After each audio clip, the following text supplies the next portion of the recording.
I'm Davis Hammond with Loud Light. In their final full week of the year, legislators rushed to pass bills into the night before skipping Friday to go on break early. Here's what happened in week 11.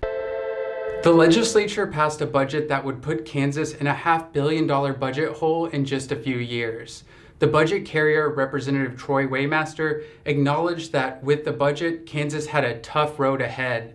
Legislators kept a 1.5% across-the-board cut to help pay for tax cuts they made last year and walked back several promises, including a multi-year plan to phase in special education funding, leaving local communities responsible to make up the legislature's several $100 million sped funding gap.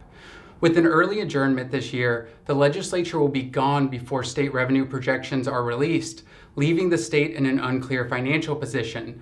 The budget bill faced bipartisan opposition in both chambers, but had enough Republican supporters to pass. The governor can line item veto the budget and has called on the legislature to continue working on it during their final days or in a potential special session. The legislature sent the governor a bill that would expand on Brownback-style income tax cuts by turning any future budget surplus into an automatic income or corporate tax cut. However, the bill does not have an automatic tax increase during deficits, meaning it's a one-way ticket to future revenue shortfalls, budget crises, and likely means all other tax cuts, such as property tax cuts, are no longer an option.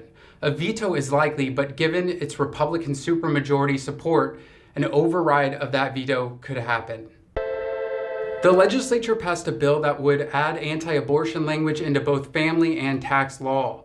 Bill's sponsor, Lenexa Representative Laura Williams, proposed modifying child support laws to recognize the legal rights of fetuses from the moment of conception. Topeka Senator Patrick Schmidt amended the bill to expand this legal recognition into tax law as well by making fetuses tax deductible. The bill is one of dozens being heard in state legislatures across the country in a legal strategy known as fetal personhood, which aims to ban abortion by convincing the courts that a fetus has more legal recognition and rights than a pregnant person. Similar laws in other states were the basis of the Alabama ruling criminalizing IVF and the justification for arresting a woman in Georgia for a miscarriage. The bill is now on the governor's desk.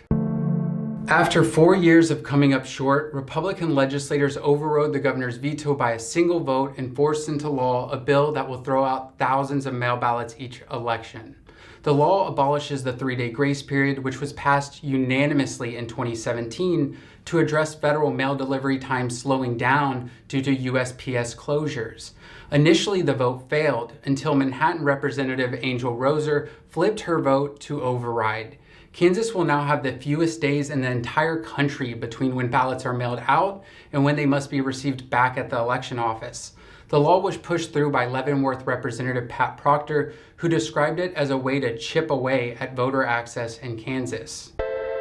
The legislature passed another constitutional amendment. This one doesn't technically do anything, as it proposes changes to the state constitution to clarify that only U.S. citizens can vote, which has already been in the Kansas Constitution for over 100 years. The amendment will appear on the November 2026 ballot and was pushed by out-of-state far-right groups and Representative Pat Proctor, who announced he's running for Secretary of State in the 2026 election shortly after the amendment passed the legislature.